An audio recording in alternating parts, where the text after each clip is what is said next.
특별히 예배를 드리시는 여러분, 우리 제자훈련, 사역훈련, 이 코비드-19 상황 가운데서 지내고 또 훈련을 받느라 큰 수고 많으셨습니다. 여러분이 우리가 경험하다시피 이 코비드-19 이 엄청난 이 악한 바이러스는 우리가 원하지 않았지만 우리 가운데 왔습니다. 보통 사람들은 재앙이라 여기는데 적어도 하나님을 믿는 저와 여러분은 이 땅에 우연은 없습니다. 하나님의 섭리 관점에서 이 코비드-19 상황에서의 상황을 해석을 해 가야만 할 것입니다. 여러분, 코비드-19 상황 우리에게 재앙처럼 느껴지지만 우리에게 많은 것들을 깨닫게 해줍니다. 여러분, 이 코비드-19 이 바이러스 때문에 성도에게 내가 정말로 참된 믿음의 소유자인가 아닌가 구별할 수 있는 그런 좋은 기회일 수 있습니다. 내가 영적 게으름 나태로 빠지느냐 아니면 한결같이 주님을 제대로 섬기는 자인가. 여러분, 건물이 튼튼한가 그렇지 못한가는 환란, 다시 말해서 비가 오고 바람이 오고 폭풍이 칠 때에 어떤 건물이 튼튼한지 알 수 있는 것처럼 우리가 이 땅에 신앙생활을 해가는 가운데도 기대하지 않았던 엄청난 이와 같은 폭풍, 재앙과 같은 폭풍, 이 코비드-19 이 바이러스가 왔단다 할지라도 내가 누구인지 나의 정체를 돌아보게 하는 중요한 계기라고 하는 것을 놓치지 않기를 바랍니다. 오늘 본문에 보면 30절에 유다가 나가서 결국 배반합니다. 예수님을 팔죠. 그리고 나중에 후회해서 스스로 자기의 목숨을 끊게 되는 비극의 주인공이 됩니다. 오늘 제목이 제2의 가룟 유다가 되지 말라는 것인데, 훈련생 여러분, 우리가 훈련을 받았다고 해서 모든 사람이 다 변하는 것 아닙니다. 그것도 예수님께서 예수님의 직강, 예수님과 함께 3년 동안 예수님이 직접 선택해서 훈련받았던 유다였지만 변화되지 않았습니다. 왜 변화되지 않았을까요? 이유는 딱 하나입니다. 자기 생각을 내려놓지 않았기 때문입니다. 그러니 변화가 없었습니다. 여러분들이 제자 훈련을 받고 사역 의뢰를 마쳐도 여러분의 생각이 바뀌고 삶의 변화가 일어나지 않는다라고 하면 좀 심하게 이야기하면 가룟 유다와 흡사할 수 있다는 것입니다. 그래서 우리가 먼저 무엇 때문에 훈련을 받았는지 생각해 보아야만 합니다. 어떤 이유에서든지 우리가 제자 훈련을 받고 사역 훈련을 받는 것은 영적으로 굉장히 큰 행운이라 이렇게 생각해 볼 수 있습니다. 받고 싶어도 여러 가지 환경 때문에 상황 때문에 받지 못하고 있는 사람들이 있는데 내가 이 훈련에 참석을 했다, 수료를 했다라고 하는 것은 정말 감사한 일입니다. 그런데 우리가 먼저 생각해 보아야 할 것은 무엇 때문에 내가 훈련을 받았는지 생각해 보아야만 합니다. 대부분은 이렇게 출발했을 것입니다. 이대로는 안 된다. 내가 좀 더 신앙의 성숙, 변화가 있어야 되겠다. 이것을 위해서 여러분들이 훈련을 받았으리라고 생각합니다. 그런데요, 조금 냉철하게 따져보면 제가 방금 이야기한 그것, 내가 왜 훈련을 받았는가, 나의 신앙의 성숙보다는 변화 굉장히 중요하지만 좀 따갑게 질문해 보면 결국 나 자신을 위한 것일 수 있다라고 하는 것입니다. 나 자신의 행복을 위해서 이 훈련 과정에 하나에 들어왔다, 마쳤다, 그렇게 생각해 볼 수 있습니다. 여러분, 당연합니다. 우리는 하나님께서 반드시 행복하기를 원하세요. 그래서 내가 좀 더 변화되고 성숙하기를 원하는 것은 내가 좀 더 성숙해야 은혜를 받고 많은 사람들에게 선한 도전을 주고 아름다운 꿈이고 우리 모두가 추구해 가야만 하는 것입니다. 그런데 그 목적이 자칫 거기에만 집중하다 보면 어쩌면 나 자신의 행복에 유다에만 직결되어질 수 있는 위험성이 거기에 있다는 것입니다. 다시 말해서 내가 필요하니까, 내게 유익하니까 자신의 기대 충족을 위해서 할 수 있다는 것입니다. 여러분, 가룟 유다가 그랬어요. 가룟 유다가 왜 배신했을까요? 훈련받고 예수님과 함께 지내는 동안에 어느 순간에 이 예수님의 생각과 나의 생각이 좀 다른데, 예수님의 뜻과 나의 생각이 다른데, 처음에는 예수님이 좋아서 그야말로 예수님을 쫓아다녔습니다.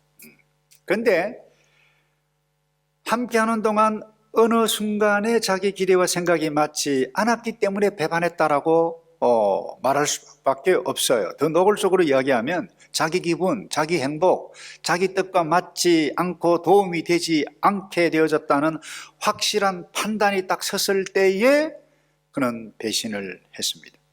여러분, 가룟 유다에게 있어서 예수님은 결코 주님이 일 수가 없었습니다. 무슨 말입니까? 가룟 유다의 삶을 지배하고 인도해가고 이끌어 가시는 것은 예수님이 아니라, 예수님의 가르침이 아니라 가룟 유다의 생각, 자기의 뜻이었다라고 하는 것을 여러분들이 꼭 기억해야만 할 것입니다. 그래서 가룟 유다를 움직인 것은 무엇입니까? 자기 생각이었습니다. 자기 행복이었습니다. 자기 기대였습니다. 이스라엘 나라 우선주의였다라고 볼 수 있습니다. 이것 때문에 사실 그 당시 예수님 당시 많은 사람들이 예수님을 쫓았습니다. 12제자뿐만 아니라. 그런데 어느 순간 예수님께서 내가 예루살렘에 올라가서 장로들에게 고난을 받고 죽어야 할 것이다. 한 알의 밀알이 땅에 떨어져 죽지 아니하면 열매를 맺을 수 없을 것이라, 이와 같은 말씀을 그들은, 이 가룟 유다는 받아들일 수가 없었던 것이었습니다. 그래서 이와 같은 어려운 말씀을, 하나님의 나라 본질적인 말씀을 할 때 많은 사람들이 떠나가고 제자들 가운데 생각도 달라졌고, 그 가운데 똑똑했던 가룟 유다는 이거 내가 잘못 생각했네. 다시 말해 자기 생각을 포기하지 않았습니다. 거의 3년 동안 예수님의 좀 표현이 제자훈련 직강을 받았고 함께 했던 유다였습니다. 그런데 그가 예수님의 제자로 살 수 없었던 근본적인 이유가 무엇이었습니까? 자기 생각, 자기 뜻, 자기 기대 바꾸지 않았습니다. 예수 아니고 자기 행복, 자기 기대, 자기 취향이었다, 이렇게 볼 수 있습니다. 그래서 오늘 훈련을 마친 제자훈련생 사역반 여러분, 아니 오늘 말씀을 듣고 있는 모든 성도 여러분, 귀를 기울여야 할 부분이 바로 이 부분입니다. 예수님의 마지막 고별 메시지가 무엇이었습니까? 특별히 일절을 나눴습니다만 요한복음 13장 13절에 보면 너희가 나를 선생이라 또는 주라 하니 너희 말이 옳도다. 내가 그러하다 그랬는데, 가룟 유다는 선생으로 여겼지만 주로, 주님으로 여기지 않았습니다. 삶의 주인으로 여기지 않았다는 거예요. 예수님의 가르침 때문에 생각을 바꿀 수가 없었다는 것입니다. 여러분들이 제자훈련 1년 동안 사역훈련 잘 받았다 한다 할지라도 여러분의 생각을 바꾸지 않는다라고 하면 결코 가룟 유다와 삶의 현실에서 다를 바가 없다라고 하는 것입니다. 그래서 유다의 배신의 근본적인 이유는 여전히 자기 자신의 삶의 주인은 자기 자신이었어요. 자기 생각대로 산 결과입니다. 여러분들이 남은 생에 여러분의 생각에 의해서 살아가시겠습니까? 아니면 주님의 말씀, 주님의 가르침을 붙잡고 살아가시겠습니까? 예수 그리스도의 제자가 어디에 있습니까? 주님을 알고 주님을 믿고 주님께서 말씀하시는 그곳 가라고 하면 가고 스톱하라고 하면 스톱하는 것, 그게 제자의 기본입니다. 두 번째입니다. 삶의 터전에서 예수 제자로 살아야 여러분들이 제2의 제3의 가룟 유다의 모습으로 나타나지 않습니다. 여러분, 유다는 예수님의 직접 훈련 받았습니다. 근데 자기 자신의 삶에는 항상 자기가 기대하는 것이 우선이었고 그대로 따라 살다 보니까 예수님 은전 30 직전에 팔아버렸다는 것입니다. 유다는 예수님께서 하신 많은 말씀을 받고 이해는 했습니다. 그런데 그 말씀과 결국 상관없이 자기 뜻, 자기 생각대로 상황 따라 움직이다 보니까 뭐야? 자기의 삶의 현실에서 예수님을 팔아버리는, 예수님을 죽이는 그런 끔찍한 일, 예수님의 제자가 아니라 사탄의 하수인 노릇을 하게 되어졌다는 것입니다. 그러니까 사탄은 그렇습니다. 사탄은 자기 자신의 뜻과 뜻이 다르면 다 엄모하고 죽이고 수단 방법 가리지 않고 넘어뜨립니다. 고발하고 없애버립니다. 그런데 하나님의 나라, 아니 예수님은 이 사단과는 완전히 다르지 않습니까? 그래서 약 3년 동안 제자 훈련을 마친 이 제자들에게 예수님께서 하신 졸업 훈사가 이것이라고 볼 수 있습니다. 오늘 읽은 말씀인데요, 34절 35절입니다. 새 계명을 너희에게 주노니 서로 사랑하라. 내가 너희를 사랑한 것 같이 너희도 서로 사랑하라. 너희가 서로 사랑하면 이로써 모든 사람이 너희가 내 제자인 줄 알리라. 여러분, 교회를 두고 오늘날 세상은 참 웃기는 사람들이다, 좀 부정적으로 보는 사람들, 그렇게 말하는 것은 무엇입니까? 말은 잘합니다. 성경책은 읽고 그야말로 교리를 이야기하기라 합니다만은 이 삶이 예수님께서 가르치신 그 삶과는 삶의 실제에서 너무나도 다르다는 것입니다. 사업하면서 온갖 자기 유익을 위해서 수단 방법 가리지 않아요. 다시 말해서 실제로 삶에 있어서 세상 사람들과 삶이 다르다라고 하는 것을 보이지 않으면 안 되는 절대절명의 위기에 우리 성도들이, 우리 교회가 처해 있다라고 저는 그렇게 생각을 합니다. 이제는 말이 아닙니다. 삶의 터전에서 실제로 보여야 하는 것입니다. 그게 예수 제자인 것입니다. 무엇을 보여줘야만 합니까? 예수님께서 뭐라고 말씀하셨습니까? 내가 너희를 사랑한 것 같이. 사랑입니다. 사랑은 성령의 열매입니다. 성령의 성품이기도 합니다. 다시 말해서 오늘 예수님께서는 사랑의 기준, 그리고 사랑의 영역까지 구체적으로 말씀을 하셨습니다. 그 영역이 무엇입니까? 1차적으로는 제자들 사이입니다. 너희가 서로 사랑하면 너희가 누구십니까? 1차적으로 사도들, 제자들끼리입니다. 오늘 우리에게 적용한다라고 하면 예수 믿는 믿음의 형제 자매, 함께 봉사하고 있는 성도들이라는 것입니다. 여러분, 우리 믿음의 형제들이 모여서 찬송을 하고 동성기도를 하고 손을 들고 할렐루야, 여러분 하늘을 찌르듯이 한다 할지라도 여러분 우리의 삶 가운데 이런 사랑의 성품이 실제적으로 나타나지 않는다라고 하면 세상 사람들에게는 하나의 소음으로밖에 느껴지지 않을 것입니다.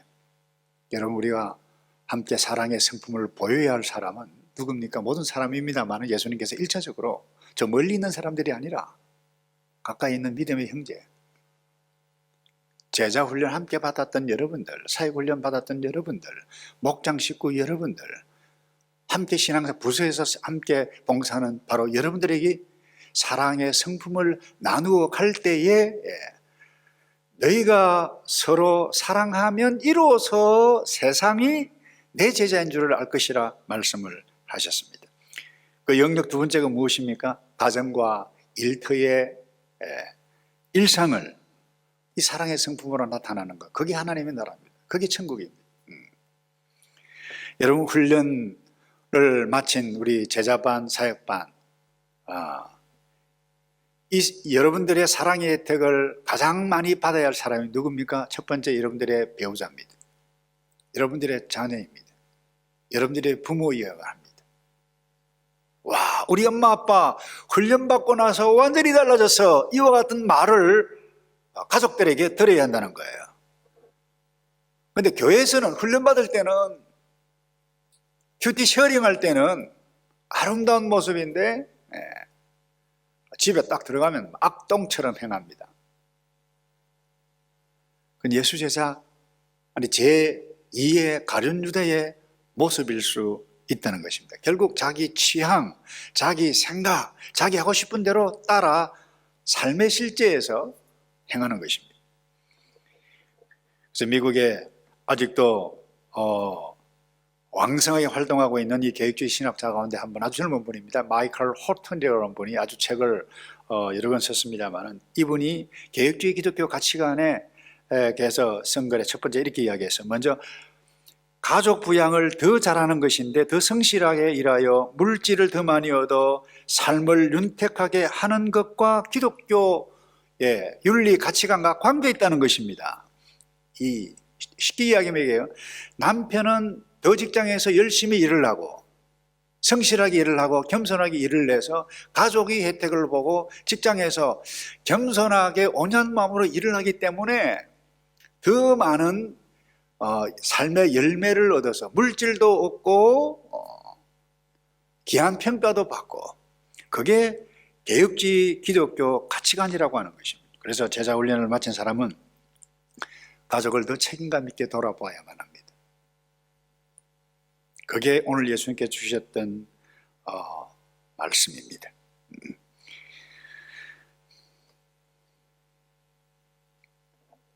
그래서 우리가 집에서나 일터에서나 어디에서나 훈련을 받고, 아니 예수 믿고 난 다음에 변했다, 나도 저렇게 살아야지 라고 하는 일들이 일어났던 것, 그게 어제 우리의 신앙의 선배들이었어요. 안디옥 교회 성도들, 나 제자들이라고 그랬습니다. 그게 표현해 보면 그들이 모여서 서로 사랑하고 위로하고 어려운 일 있으면 도와주고, 그럼에도 불구하고 환난 가운데도 주를 예배해가고 복음을 증거하는 이와 같은 사람들의 모습을 딱 보고 예수 믿지 아니하는 당시 지역 주민 사람들이, 와, 저 사람들 대단히 특별하네, 크리스찬이다, 그리스도인이다 라고 비로소 그의 이름을 불렀다, 그렇게 했습니다. 다르다는 거예요.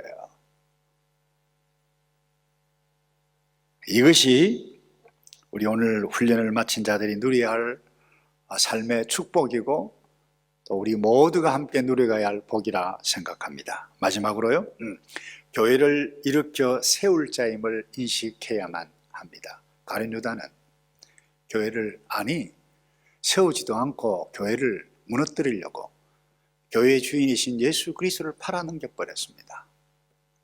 여러분, 예수님에 대해서 너무나도 잘 알았던 가룟 유다입니다.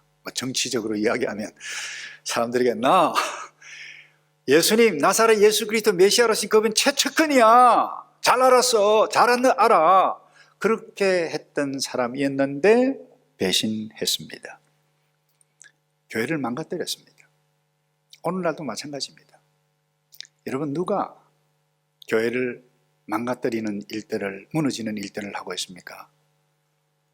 정확하게 이야기하면 예수를 잘 알고 성경도 잘 알고 신학도 했고 목사, 교회 중직자, 장로, 교회 직분자들, 그것도 부서에서 책임을 진 사람들, 이런 사람들 예수 잘 알아요, 성경 많이 알아요.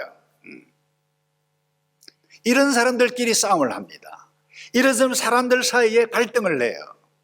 그 갈등하다 보니까 많은 사람들이 뭐예요?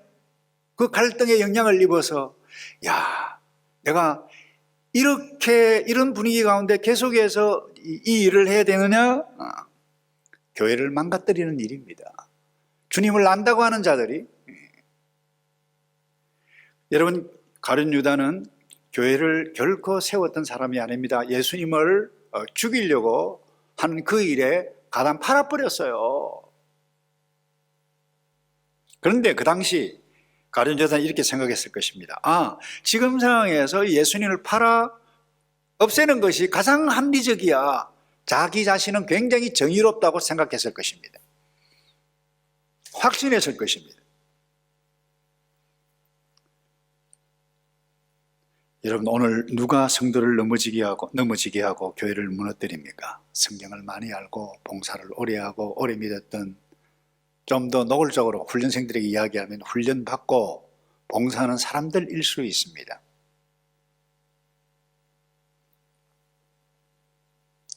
오늘날 지역교회들, 한국이라 얘기는 한번 보십시오. 교회 내 부서에서 몸살, 갈등을 하는 이유가 도대체 누구 때문입니까?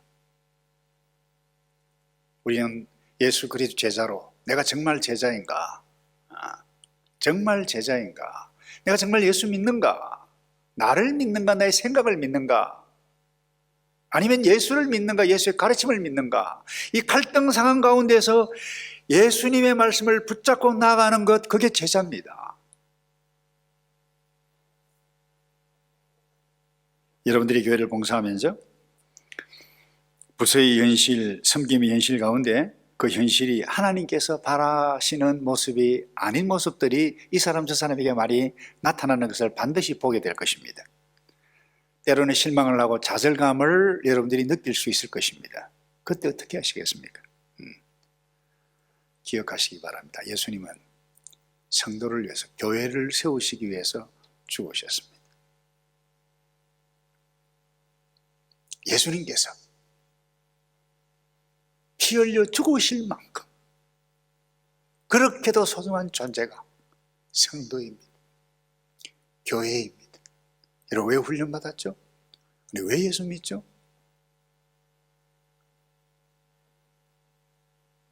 교회를 세우는 일, 성도를 세워가는 일에 최선을 다해가는 저와 여러분 되기를 바랍니다. 그때 우리는 복음을 증거해가는 증인으로서의 삶을 이루어갈 수 있을 것입니다. 1974년 로잔 언약에서 존 스토트 목사님이 쓴 그 제자도의 글에 보면 이렇게 되어 있어요. 제자는 단순한 삶을 살아야 한다. 이것을 로잔에서 결의를 했습니다. 여러분, 단순한 삶이 무엇입니까? 딴 것 없습니다. 세세계일처럼 여호와 하나님의 이름을 부릅니다. 예배를 합니다. 그것도 자녀들과 함께. 때로는 화려한 문화, 문명을 이루지 않을 수도 있을 것입니다. 하나님께 예배해 가고 형제끼리 사랑해 가고 또 자발적인 가난을 통해서 복음을 증거하기 위해서 세상을 향해서 나아가는 이 단순한 삶, 제자의 삶이라는 것입니다. 오늘날 예수 믿으라고 말하기가 참 무서울 정도로 험악한 세상이 되어져 가고 있습니다. 아마 이와 같은 분위기는 세월이 가면 갈수록 더 어려울 것입니다. 전도하기 더 어려울 것입니다. 우리는 항상 비판을 받아왔습니다. 교회는 잊지 않기를 바랍니다. 그럼에도 불구하고 우리는 예수를 말해야 하고 나의 삶의 터전에서 사랑의 성품을 보여가는 묵묵히 행해가게 되어질 그때에 우린 예수 그리스도의 제자로서 살아가게 되어질 것입니다. 우리 다 부족합니다. 그러나 서로 세워가고, 오늘 예수님께서 제자들에게 그야말로 고별 메시지와 같은 이 메시지, 너희가 서로 사랑하면 세상 사람들이 이뤄서 너희가 바로 내 제자인 줄을 알리라. 이것이 우리가 훈련받은 목적입니다. 이것이 우리가 살아가야 할 삶의 목표라고 하는 것입니다. 적어도 여러분들이 훈련받은 훈련생 여러분들, 한마디 말하고 마치겠는데요, 내 입으로 단 한 사람에게, 내 입으로 단 한 번도 다른 사람에게 예수 믿으십시오, 나 이렇게 해서 예수 믿었다 말해본 적이 없다라고 하면 나 예수 그리스도의 제자야, 훈련받았다 말하는 것을 부끄럽게 여겨야 할 줄로 생각합니다. 코비드-19 상황이어서 사실 전도 실습 제대로 하지도 못했던 이와 같은 상황, 제자 훈련도 마찬가지, 사역반도 마찬가지인데 우린 제자대로 살아가야만 합니다. 예수님을 말해야만 합니다. 교회를 세워가야만 합니다. 이 마지막 때에 예수 복음 증거해가는 정인으로 우뚝 서가는 저와 여러분 되기를 주님의 이름으로 축복합니다. 기도하겠습니다. 아버지, 오늘 훈련생들 왜 훈련받았는지, 무엇을 위해서 살아가야 하는지 똑똑히 알아. 가정이 변하고 삶의 일터가 변하고 예수 증거하기가 정말 힘든 이 세상 가운데 예수 믿어야 구원이 있음을 선명하게 말로 삶의 사랑의 성품으로 보여줄 수 있는 이들 되게 하시고, 오늘 이 예배를 듣는, 이 예배를 참석하고 있는 모든 주의 백성들 위해 이 놀라운 복을 누려가는 복된 사람들만 되어지도록 복을 내려 주시옵소서. 예수 그리스도의 이름으로 기도하옵나이다. 아멘.